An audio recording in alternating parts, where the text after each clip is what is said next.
सत्संगी परिवार के सभी सदस्य, अन्य महानुभाव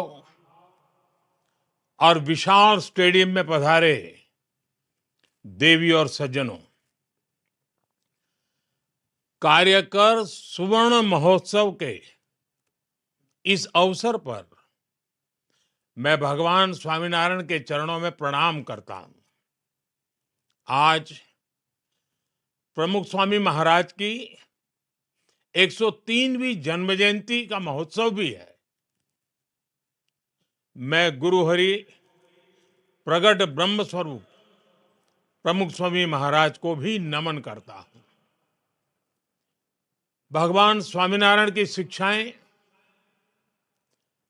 प्रमुख स्वामी महाराज के संकल्प आज परम पूज्य गुरु हरिमहंत स्वामी महाराज के श्रम और समर्पण से फलित हो रहे हैं। ये इतना बड़ा कार्यक्रम 1 लाख कार्यकर्ता, युवाओं और बच्चों द्वारा बीज, वृक्ष और फल के भाव को अभिव्यक्त करते हुए सांस्कृतिक कार्यक्रम मैं आपके बीच भले ही साक्षात उपस्थित नहीं हो सका हूं, लेकिन मैं इस आयोजन की ऊर्जा को हृदय से महसूस कर रहा हूं। इस भव्य दिव्य समारोह के लिए मैं परम पूज्य गुरु हरि महंत स्वामी महाराज का, सभी संत जनों का अभिनंदन करता हूं, उन्हें नमन करता हूं। साथियों, कार्यकर सुवर्ण महोत्सव सेवा के 50 वर्ष की यात्रा का एक महत्वपूर्ण पड़ाव है। 50 वर्ष पहले स्वयंसेवकों का रजिस्ट्रेशन करके उन्हें सेवा कार्यों से जोड़ने की शुरुआत हुई। उस समय कार्यकर्ताओं का रजिस्ट्रेशन कराने के बारे में कोई सोचता भी नहीं था। आज ये देखकर बहुत खुशी होती है कि बीएपीएस के लाखों कार्यकर पूरी श्रद्धा और समर्पण से सेवा कार्यों में जुटे हैं। किसी संस्था के लिए ये बहुत बड़ी उपलब्धि है।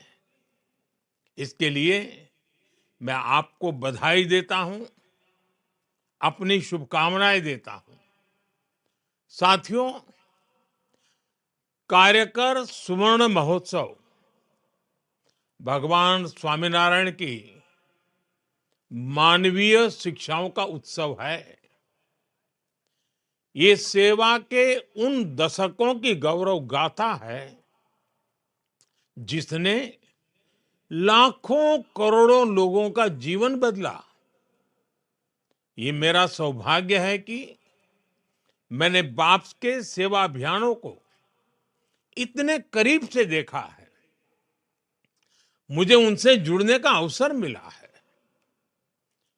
भूज में भूकंप से हुई तबाही के बाद के हालात हो, नरनारायण नगर गांव का पुनर्निर्माण हो, चाहे केरला की बाढ़ हो या उत्तराखंड में भूस्खलन की पीड़ा हो, या फिर हाल ही में कोरोना जैसी वैश्विक महामारी की आपदा, हमारे कार्यकर साथी हर जगह परिवार भाव से खड़े होते हैं, करुणा भाव से सबकी सेवा करते हैं। हर किसी ने देखा है कोविड काल में किस तरह बीएपीएस मंदिर सेवा केंद्रों में बदल गए थे। मैं एक और प्रसंग भी आज याद करना चाहूंगा। लोगों को इसके बारे में बहुत कम पता है। जब यूक्रेन का युद्ध बढ़ने लग गया तो भारत सरकार ने तुरंत ये तय किया कि वहां फंसे भारतीयों को तत्काल सुरक्षित निकालना है। इसके बाद बहुत बड़ी संख्या में भारतीय पोलैंड पहुंचने लग गए थे। लेकिन एक चुनौती थी कि पोलैंड पहुंचे भारतीयों को युद्ध के उस माहौल में कैसे ज्यादा से ज्यादा मदद पहुंचाई जाए। उस समय मैंने बीएपीएस के एक संत के साथ बात की और ये बात मुझे लगता है शायद आधी रात बीत चुकी थी। 12 या 1 बजा था रात को, तब मैंने बात की थी। उनसे मैंने आग्रह किया कि बड़ी संख्या में जो भारतीय पोलैंड पहुंच रहे हैं, उनकी मदद के लिए मुझे आपका सहयोग चाहिए।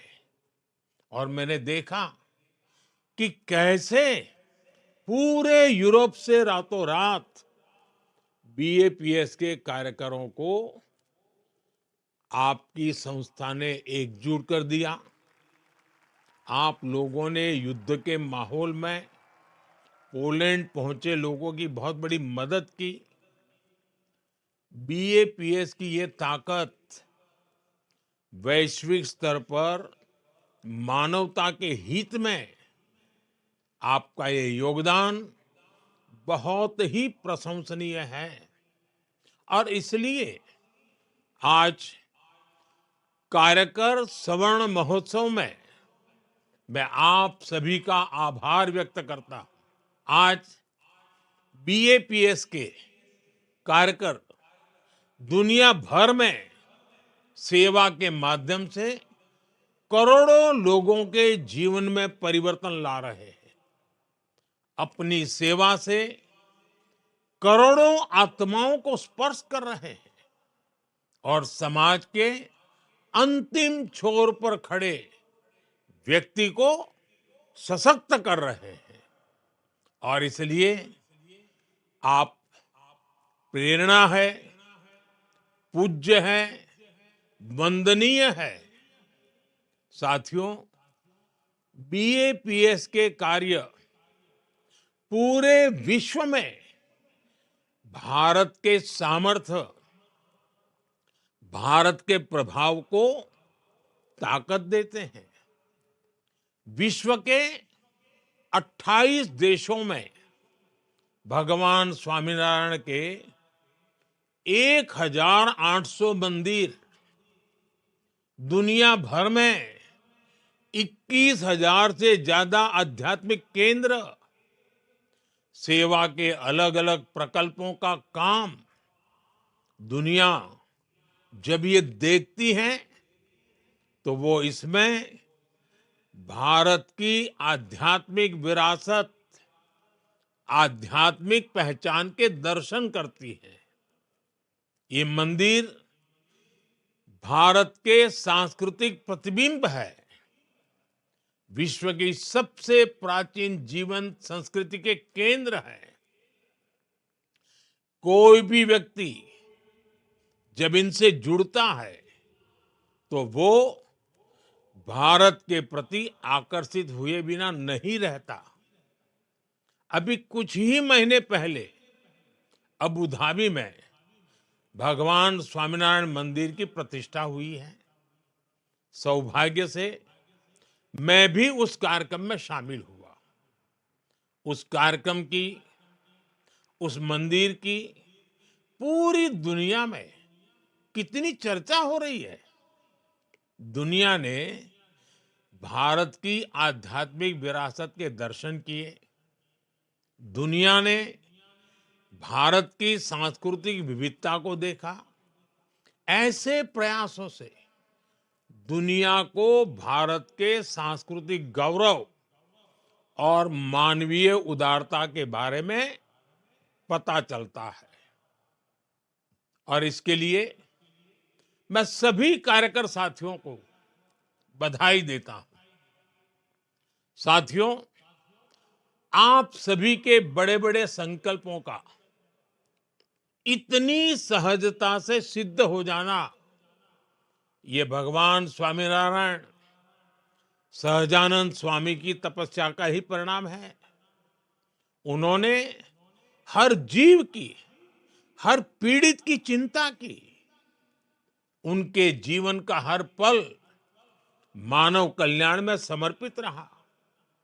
उन्होंने जिन मूल्यों की स्थापना की है, आज बीएपीएस उसी प्रकाश को विश्व में फैला रहा है।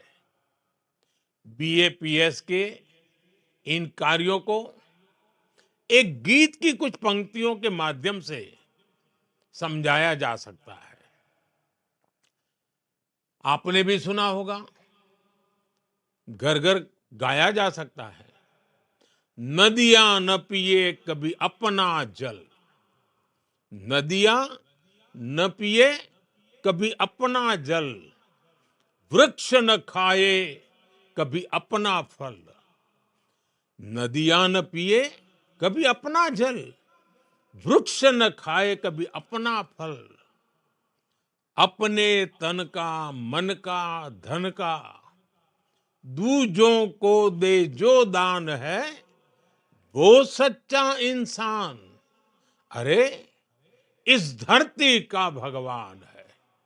साथियों, ये भी मेरा सौभाग्य रहा कि मुझे बचपन से ही बीएपीएस और भगवान स्वामीनारायण से जुड़ने का अवसर मिला, इस महान प्रवृत्ति से जुड़ने का अवसर मिला। मुझे प्रमुख स्वामी महाराज का जो प्रेम और स्नेह मिला, वो मेरे जीवन की पूंजी है। उनके साथ कितने ही व्यक्तिगत प्रसंग हैं जो मेरे जीवन का अभिन्न हिस्सा बन गए हैं। जब मैं सार्वजनिक जीवन में नहीं था, जब मैं मुख्यमंत्री नहीं था, और जब मुख्यमंत्री बना, जब प्रधानमंत्री बना, हर पल उनका मार्गदर्शन रहा।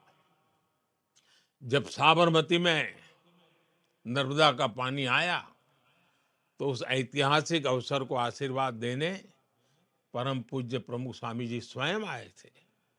बरसों पहले एक बार स्वामी जी के मार्गदर्शन में स्वामीनारायण महामंत्र महोत्सव हुआ था, या उसके अगले साल स्वामीनारायण मंत्र लेखन महोत्सव हुआ। मैं वो पल कभी भूलता नहीं हूं। मंत्र लेखन का वो विचार अपने आप में अद्भुत था। मुझ पर उनका जो आध्यात्मिक स्नेह था, जो पुत्रवत भाव था, वो शब्दों में कहना मुश्किल है।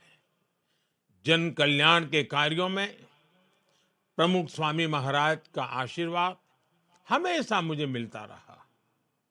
आज इस इतने विशाल आयोजन में मैं प्रमुख स्वामी महाराज की उन स्मृतियों को, उनकी आध्यात्मिक उपस्थिति को एक कार्यकर के रूप में महसूस कर रहा हूं। साथियों, हमारी संस्कृति में सेवा को सबसे बड़ा धर्म माना गया है। सेवा परमो धर्मः। ये सिर्फ शब्द नहीं, ये हमारे जीवन मूल्य है। सेवा को श्रद्धा, आस्था और उपासना से भी ऊंचा स्थान दिया गया है। कहा भी गया है, जन सेवा तो जनार्दन सेवा के ही बराबर है। सेवा वो है जिसमें स्व का भाव नहीं रह जाता है। जब आप मेडिकल कैंप में मरीजों की सेवा करते हैं, जब आप किसी जरूरतमंद को खाना खिलाते हैं, जब आप किसी बच्चे को पढ़ाते हैं, तो आप सिर्फ दूसरों की मदद नहीं कर रहे होते हैं। इस दौरान आपके अंदर परिवर्तन की एक अद्भुत प्रक्रिया शुरू हो जाती है। इससे आपकी आध्यात्मिक यात्रा को दिशा मिलती है, मजबूती मिलती है। और ये सेवा जब हजारों लाखों कार्यकर्ताओं के साथ मिलकर एक ऑर्गेनाइज रूप में, संगठित रूप में की जाती है, एक संस्था के रूप में की जाती है, एक आंदोलन स्वरूप के रूप किया जाता है, तो अद्भुत परिणाम मिलते हैं।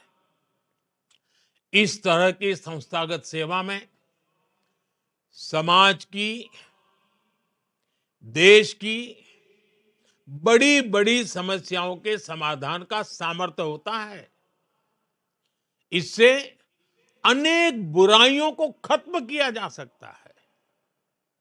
एक कॉमन पर्पस से जुड़े लाखों कार्यकर्ता देश की, समाज की बड़ी ताकत बनते हैं। और इसलिए आज जब देश विकसित भारत का लक्ष्य लेकर चल रहा है, तब स्वाभाविक रूप से जन जन का एक साथ आना और कुछ बड़ा कर दिखाने की भावना हम हर क्षेत्र में देख रहे हैं। स्वच्छ भारत मिशन हो, नेचुरल फार्मिंग हो, या पर्यावरण को लेकर जागरूकता की बात हो, बेटियों की शिक्षा हो, या आदिवासी कल्याण का विषय हो, देश के लोग आगे बढ़कर राष्ट्र निर्माण की इस यात्रा का नेतृत्व कर रहे हैं। आपसे भी उन्हें बहुत प्रेरणा मिलती है। इसलिए आज मेरी इच्छा है, मेरा मोह है कि आपसे कुछ आग्रह भी करूं। मैं चाहूंगा आप सब यहां से कुछ संकल्प लेकर जाएं। आप हर वर्ष एक नया संकल्प लेकर उस साल को विशेष बनाकर उस संकल्प के लिए समर्पित कर दे। जैसे कोई एक साल केमिकल फ्री खेती को समर्पित करे, कोई एक साल देश की विविधता में एकता के पर्वों को समर्पित करे। हमें युवा सामर्थ्य की सुरक्षा के लिए नशे के खिलाफ लड़ाई का भी संकल्प लेना होगा। आजकल बहुत सी जगहों पर लोग नदियों को पुनर्जीवित कर रहे हैं, तो इस तरह के काम को आप भी आगे बढ़ा सकते हैं।